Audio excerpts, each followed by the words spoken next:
Okay, now thank you for inviting me. And I have been waking up at 3 a.m. to catch a great conference. Today, I'm going to share with you a little bit on a study we have been doing for the last almost 15 years on a platelet, platelet modeling. And now I add a little bit on a accurate and fast to the multiscale modeling of platelet. And this is work jointly with people in our medical school at Stony Brook University and people in applied mathematics and as well as the IBM team. And the view, I have a little animation, but that's okay. So I have a little overview of the presentation with a couple of W's, what we do, why we do, and how we do. And the first one is what we do, basically is to reveal the mechanism of a platelet activation and aggregation under stimuli. And obviously, why we do this, and it will be clear in a few minutes, but I will give that out now, is indeed a problem of matter of life and death. And intellectually could be the first understanding of a platelet mathematically. And of course, for practical purposes, it's a better healthcare and artificial organs, drugs, and personalized medicine. And how we do it, and this is the whole presentation. And we developed, integrated a multi-scale a framework. In this framework, we implemented in a package we called IPDyna by using these basic platelet properties and discretization or modeling parameters, basically using AI or artificial intelligence to machine learning to figure out those basic parameters. As I mentioned, a platelet everyone has, and blood. And a platelet is a very tiny, little thin, almost like a little cookie on the middle left of my screen. And the size is a couple of microns in size. A typical cell and it's just like a frisbee or cookie. And this little cookie has about 1 trillion atoms. And this 1 trillion atom is very hard to simulate if we consider using even supercomputers from atomic level. So we have to design models to enable this. And a typical platelet generated from bone marrow, I don't know if you can see my pointer, from bone marrow has a typical lifetime, a week to 10 days. During those approximately a week long, the platelet does fantastic job to sustain or support life, and it can actually destroy life if it doesn't do the right thing. And in academic or the latest research over the last almost a decade is to study, I always call triple A's. And 1A is adhesion, basically how the platelets get absorbed to certain membranes. And a second one is the activation. Normally, I would say activation first. A platelet, like the cookie I mentioned before, will magically grow a dozen to about a dozen spikes. And those spikes enable them to connect. And this connection is what we call aggregation. So our study is focusing on those triple A's. And you stimulate a platelet, and a platelet will activate. And they activate, they had two possibilities. One is to aggregate, another one is to adhere to membranes. So this is the a model. In this, we had a little animation. Unfortunately, the PDF didn't collect the a particular one. And this is a vessel on the left upright corner of the upper right half of the screen. Is the a vessel platelet flying in and out of your along the vessels. And there are a couple of states. Obviously, it's a Quiescent state. That's when platelets are doing their job. 99.99% of them are doing this. Occasionally, they get activated. After they get activated to do fantastic things. And this activation principle mechanism is unclear. If you look, this is a microscope picture on the lower left corner.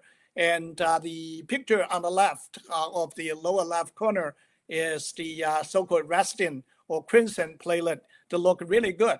And on the right is the activated platelets.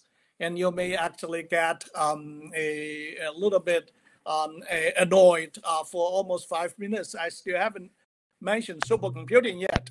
And we will get there very soon. But those platelets, they do things in our blood for better and for worse. And they are really doing interesting things. And this one is another a picture of illustrating the platelet aggregation. On the right is really a clot, and I'm going to explain what that means. And the thrombosis, many of you who are not in medicine may not know exactly what that means. And this on the left is a normal heart.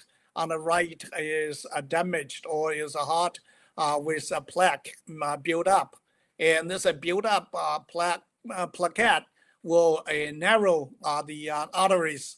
And how they narrow artery, sorry, and with the damaged heart or with the narrowed arteries, and the platelet will have to pass through a narrow channel. And this narrow channel will cause higher pressure, and this high pressure will cause activation. Activation will cause aggregation. So we use supercomputers to build models to understand the entire process. As I mentioned, this heart attack obviously is a result of a clotting mostly, and then the stroke, besides hemorrhage, is the clotting for causing strokes. And there is a little statistics, by the way. This one is about 10 millimeter clotting on the right of my screen or your screen. You can see the this is extracted from a patient, obviously the deceased patient with this huge clot. And if you see here is very heavy, and the approximately almost 38 million people got affected by the clotting worldwide. And 38 million people, you can actually check certain countries. I know Canada's population is about this number.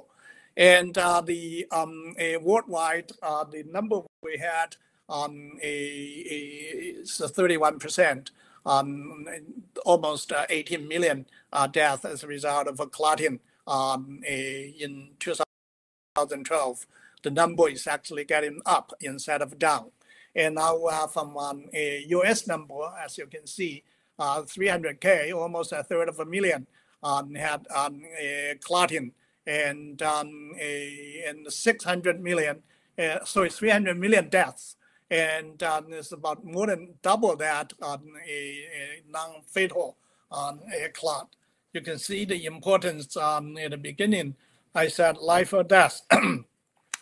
This is what I meant by that term. You know, the aggregation or clotting is not always bad. It's actually good. Sometimes you need it, you want it. in upper left corner, as you can see, if you get a cut and without the platelet activation to cause stopping, then the blood will just flow out, gushing out without stopping. That's serious. Sometimes you may actually say, okay, I'm going to use a way to block it. It's not easy to do, obviously. And for this upper left corner picture, but for this internal bleeding, that happens to a lot of people who take an aspirin, and they cannot stop internal bleeding. And those internal bleeding is fatal in many situations. And now here comes the modeling part and mathematical model. And a platelet, as I said, has approximately 1 trillion atoms. If you simulate 1 trillion atoms, so the community we are addressing now is capable of simulating large things, but 1 trillion atoms is not possible. How do we handle this? We just have to scale this to make a multi-scale. And this picture basically illustrates the scales of the a problem.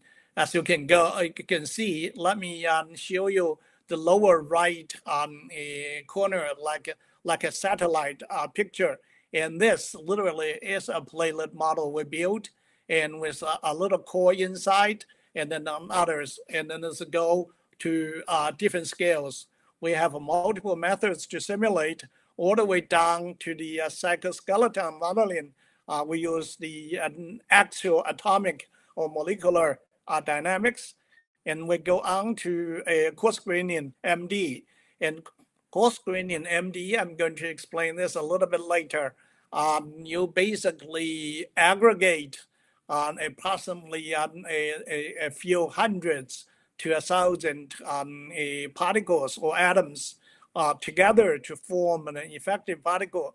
And then you use a CGMD to simulate those.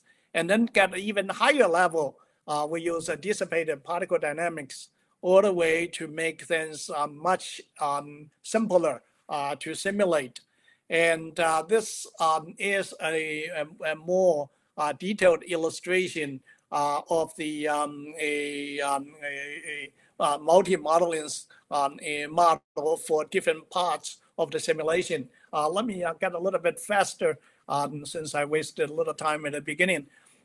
Now the multi-scale modeling, as you know, is everywhere. And turns out multi-scale is everywhere in science. And you don't want to simulate a multi-scale problem using a single scale. Single scale, if you go to the larger scale, you simulate, you miss the fine structure.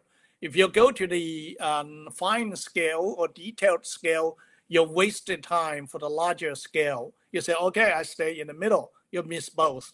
So this is a picture showing in nature, you can get to the size of an electron, something like 10 to minus 16 in size, unit meter, to the galaxies, something 10 to 26, 1025. As you can see, you got almost 40, 50 decades. This is a terrible scale to deal with. Now we get to a scale we are dealing with here is from atomic to organ. As I just mentioned, as electron nobody can simulate, just inside a cell, or even probably inside a large molecule. So we need to go from electron to molecule all the way to cells. This is red blood cell I'm showing, and then to organ. And this is also a multi-scale problem. You need to scale the problem in greater details. So we have a large number of graduate students. So I said each picture is a PhD thesis. So we try to survive with learning. And this one here, a classified problem according to the number of platelets and according to how they interact. There's one physicist like this kind of work, and American, I'm sure can see some a resemblance in physics. And now we study a single platelet and how they flow or flip in the blood stream. And then we see on single platelet how they activate in the flow, and then how the a single platelet, how they get attached or get absorbed to the wall. So this is a one class of a problem. We have a PhD for the activation 2 or 3 years ago, and now we have a bunch. Each one is almost assigned as a thesis. And now there's a flow, a free flow. The second one is a two platelet. Two platelet.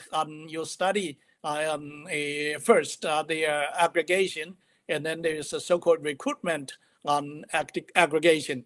Recruitment meaning there's a platelet already standing or get absorbed to a wall, and how that's going to attract other platelets. Typically, when you get a cut, depending obviously how big the cut is, you need to have something like 1 million platelets to get recruited, and they actually happen with a sub-second.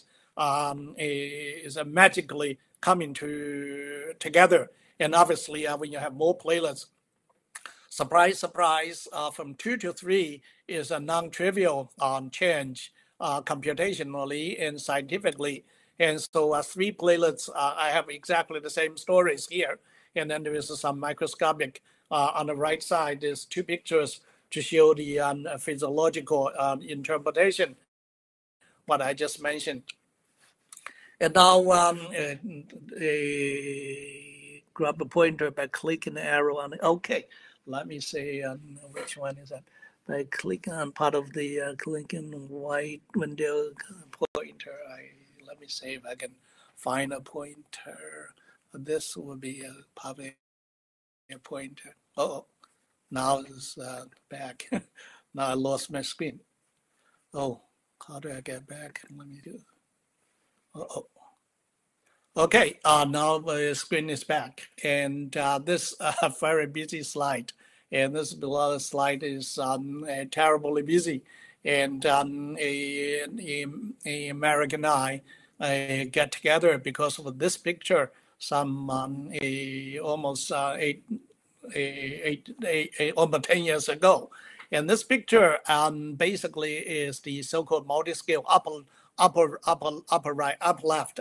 Picture is illustrating how we couple different scales and what physiological components we simulate and what equations we describe the forces of the interaction. As you can see, we go all the way down to the lower left corner of this space and time a Cartesian coordinate. And the red one here is the MD and all the way to CFD.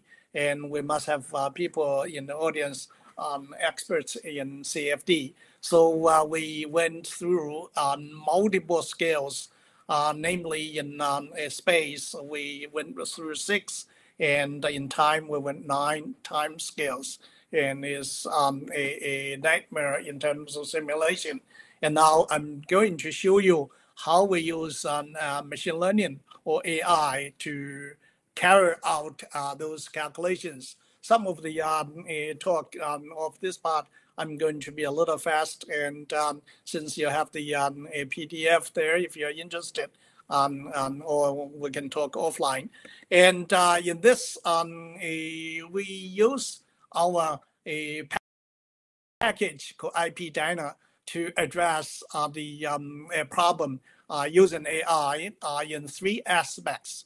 The first one is an inverse problem to find elementary parameters. The force laws have to be implemented in this particular case of platelet, and we need to discover the parameters. Is a massive inverse problem. Parallel computing here plays a major role. So, of course, AI as well. The second one is the extracting the structural properties from in virtual experiment results from the video, we actually collect our graduate students' platelets they donated, and we use those. And of course, we have to go through all sorts of laws to be able to use. And we have a video to see the flowing of a platelet in the microchannels. We have videos for approximately 1,000 frames per second. So it's a millisecond time resolution, and sub-micron size in terms of pixels. And the last one, and it's probably more relevant in computing people, is how to make necessary computing without losing accuracy. So this, the machine learning plays a major role on this. Okay, now the first one discovered the Force law, and this picture looks pretty simple. Took our students almost 2 years to get. And what do we do here? And the force field for the calculation for the CGMD portion, we have two very simple terms. One is the Morse law, not the, this is a Morse, M-O-R-S-E, and it's in solid state physics is pretty popular. And we introduced the Force law to study the blood plasma. Actually not plasma, is the gel inside the platelet. And then the second term in the Force law is the Hooke's law. Basically, is the force of a rubber band in our interaction of the entire gel with the cytoskeleton of the platelet. And okay, this is good, but it's not good. There are many parameters we don't know. We don't know what Rij is, and we don't know what R naught is. We don't know what Fa is. We don't know what D naught is. A bunch of, Rij we do know. We have to calculate those. And those parameters we have to figure out by machine learning. And it's a massive computing problem because you need to perform a lot of calculations to enable you to match with laboratory experiments. And it's a classic inverse problem. I believe this is one of the major calculation problem. And the way to do that basically is the optimization problem here. And you need to get the argument of the in silico. This in silico is a calculation, and the in virtual is our wet lab, if you may. And and we use an L2 norm. Actually, we could use many different norms. And in this optimization, you need to perform whenever you have a ground truth. That is the laboratory experiment. You need to perform a lot of calculations, and those are the each one takes a day or two MD calculations to figure out those parameters for you to do calculations in the future. If some of the people in the audience remember how to do protein study, you need to have the force field determined. And in order to determine the force field, you need to determine the parameters. That's what we did for this portion of the simulation. And naturally, this is just a little schematics for the procedure, how to perform the inverse problem for determining the parameters. And this is one example of setting up our calculation for a recruitment aggregation, recruiting aggregation. And I just wanted to demonstrate using our parameters, we actually get correct result relative to the experimental results. So that is the ground truth we have to respect. And second one is we developed a learning system. This is the PhD thesis of one student on segmenting the platelet from experimental results.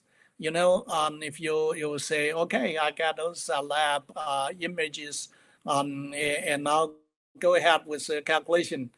that's not that easy. We have to get geometrical and physiological parameters from the platelets, and then we have to use the AI to determine for example, the segmentation part. And this is procedure for this portion. There's 5 or 6 steps. And first, there was a picture I actually changed it to words, make it quicker. And it's a blood extraction, and then it's isolation of platelets. Blood has almost 10 different components. You need to extract the platelets, and then you do an image. Remember, this is just imaging. And then you have to do a little bit on a processing, and then finally you need to extract the properties. And this, number 5, number 6 are the major work, what we did for extracting the properties. And properties, as I said, is a geometrical as well as a physiological properties from this portion of the MD. This is more or less a picture. Unfortunately, this is an animation. You can see how the platelet actually fly in inside. You need to have this segmentation done. This is lower right, two slides, and they are the microchannels. We took a slice of the picture, and go into lower left corner of the picture is building the geometrical properties. And of course, this is a very expensive operation. You get the properties, you save in a database from which you build future studies. So this is what we did. And this one is actually another animation. The real picture we took from our wet lab to see how platelet get aggregated under different shear stresses. And as you can see, the lower left picture is a big blob of platelets, and upper right picture, and it's just getting building up of those platelets. And we'll see how they actually get aggregated. You know, the aggregation is not permanent. They get, obviously, they get attached, and then they actually, because of the flow, they can actually fly away, depending on the strength of the flow. So then sometimes people may even almost get a heart attack. Some magical event will get this clot dissolved. So that can happen. Now this is picture on what time I should finish, 45, 30. I'm not supposed to finish almost now. This is a picture to show you all those different bizarre pictures of platelets. And there's one is activated and get this ciliary paths, and then there's resting platelets, and then there's a tether. And those are the platelets in bizarre shapes. We have to use machine learning to detect them. And as I mentioned earlier, this is high resolution, high speed in this area in a physiological lab.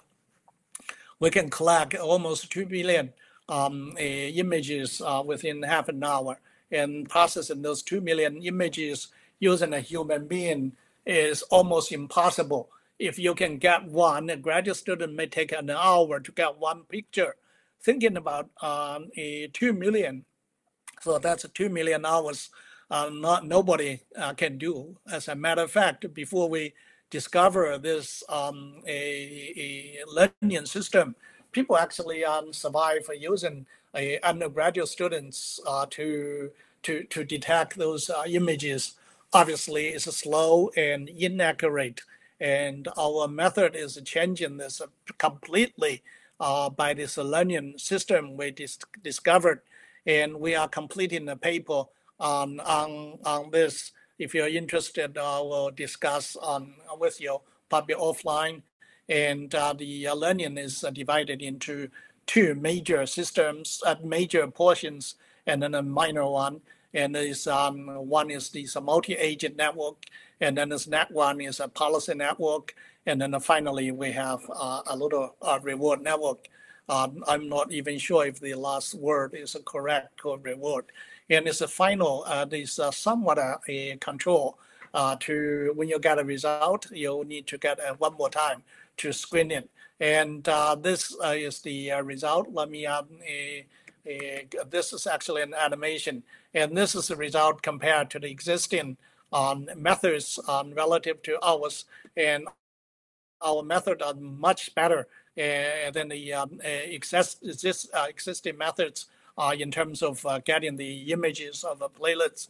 As you can see, the interestingly, I keep telling my Chinese students to use different color schemes. The left one, if you see the picture in this 2D condition on the left, there's a green bar. That's bad, and the force rate is high. And those little ones here below is almost a 20th of that green bar are our results. So we amplified it, and on the average, we are 20 times better than the published results thus far. And so that's the improvement. And this one here is interesting. And with machine learning, which is much faster than the massive MD calculations. And I was actually a little bit generous saying it takes a day, usually takes a week for one complete experiment for one data points. We actually become lazy and remove a couple of experiments in the parameter space, and others will be done by machine learning. As you can see, we're getting pretty close on that. And now the third one, I will finish in less than 2 minutes, and is how to speed up the calculation. As you know, most of our calculations take weeks and months for one set of data points, one set of data to get one data point in a physiological space. So it's not practical. Not only is not practical, it's very wasteful in the older calculations. So we use adaptive time stepping for the MD, the integration of forces. This one we speed things up by thousands of times in two aspects. Today I concentrate on the time dimension. In spatial dimension, you go to the right components to perform using the right spatial scales. That by itself is a big separate talk. I only concentrate on time direction for the integration. We basically eliminate unnecessary calculations without sacrificing the accuracy of a calculation. And this one here, the little guesstimate I did on back of the envelope estimate, and the calculation using, if we use all, just look at the 33 years result. In a typical simulation, we get honestly using the fastest computer we have today. By the way, we have access to that one on a summit, IBM, and this calculation takes approximately 33 years. Nobody can wait for that long for PhD. And well, obviously, people will say, I'll use CFD to do that. Well, with all respect, CFD is not going to give you any useful results alone. And we just need to have to use more detailed. This one I will just skip, and this is showing this one I also skip, and it's a multi-time step in how to perform integration. And this one I will, there is one spatial integration, and I will also skip this one. And let me get to the almost the last picture. And this is on our crown jewel in speeding up the calculation. And the calculation, I mentioned thousands of times. This one is a portion of it, a much smaller portion of it, okay? So the online learning with let me go as quickly. And this is, we collect the physical states of the simulation, and using the physical states of the past, recent past, we project the future time step sizes. So it looks like you look at rear mirror to drive forward, but it's not. Physics here or physiology here is more continuous than this random road curving. So we look at the back and project the future. And we build a learning system is rather elaborate. And then we use the projected resolution for the future, for the near future, for how many steps we use this new time stepping. And we managed to survive the calculation within. You do the lowest and the finest calculation as the ground truth, as the basis, and you compare with that. We lost merely 3% on accuracy, and we managed to speed up the calculation by almost 50%. So the machine learning here, or the AI portion, by looking at the back and you eliminate unnecessary calculations. Now I'm going to finish 1 minute, less than 1 minute. This is it. And conclusion, and we'll questions. Hello, YUEFAN. Yes, Thank I'm you done. very much for a great talk. Of course, it's dense with information. It's so much work over years and years of so many of your students and collected results. Could you tell us, will you be sharing your slides with the Actually, Marek, I have a much bigger slide. I took probably on 1/4 of it, Yes. and that was a PPT. I will.